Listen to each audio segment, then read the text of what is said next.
Hi guys, this is your Amylase demo. This is going to be a quick demo for the interest of time. The introduction says that in this experiment we'll observe the action of the enzyme amylase on starch.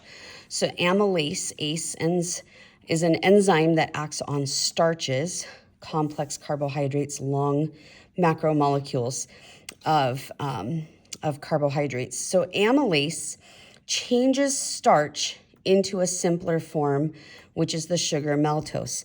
Our starch, again, is our polysaccharide.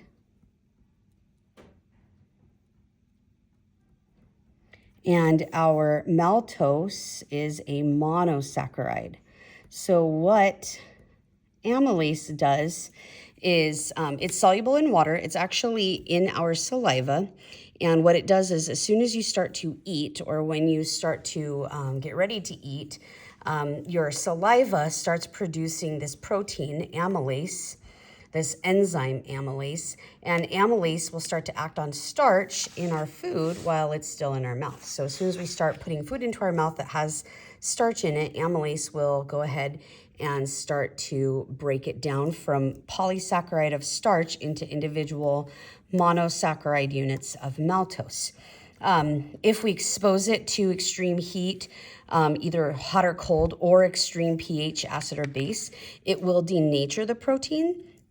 So it will change the shape of the amylase, and then it won't be able to be used. So enzymes, including amylase, are proteins.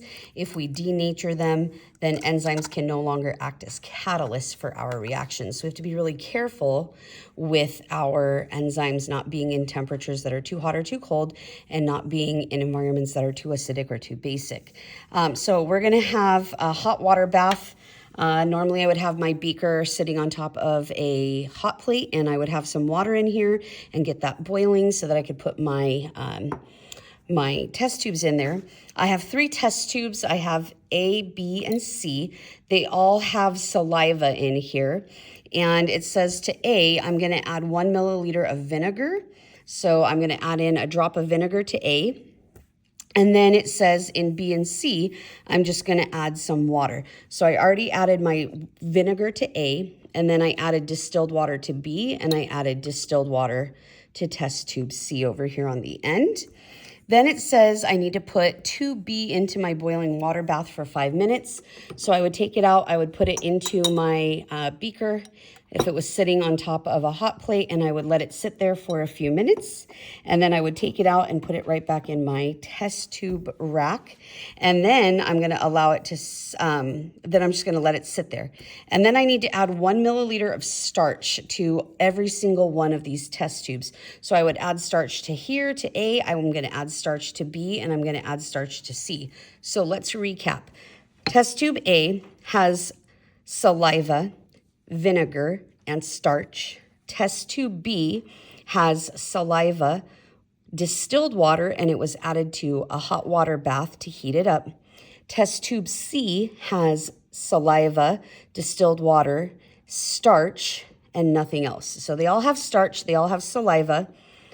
B and C both have distilled water, and A has vinegar in it. Then I'm going to thump. This is literally our technical term. That's how we mix everything up.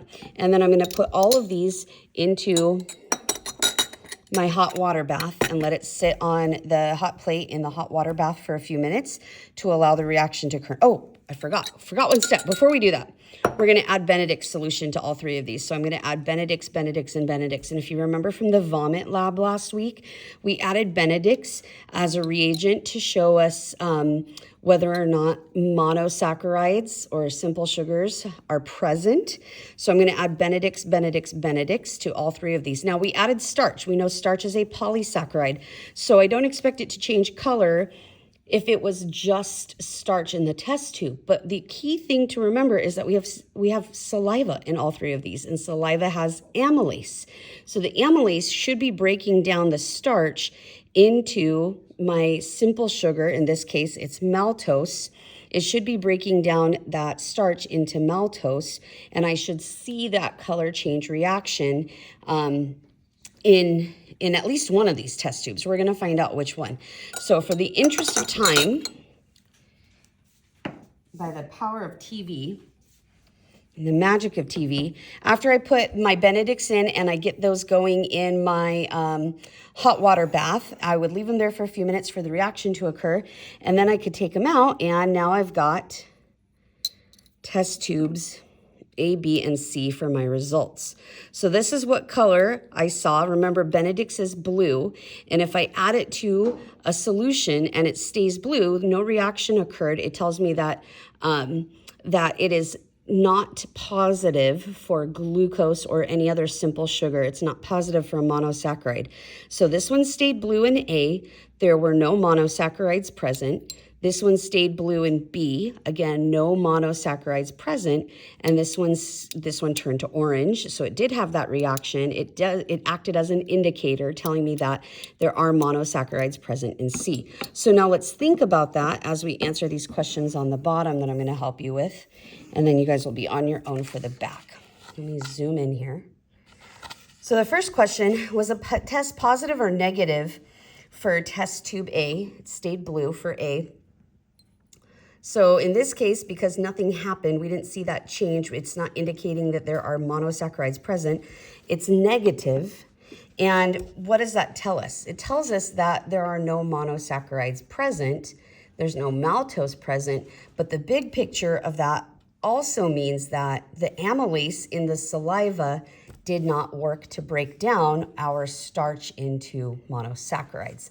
Yes, that's a lot. Yes, you should probably write all of it because you need to know this for your test on Thursday, so I would recommend writing all of it down.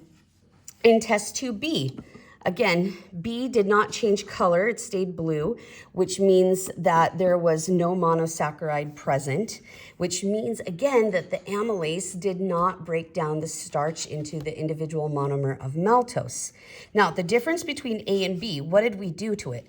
Well, right here, there's a clue. This is starch plus saliva treated with vinegar. So this acid prevented the amylase from doing its job.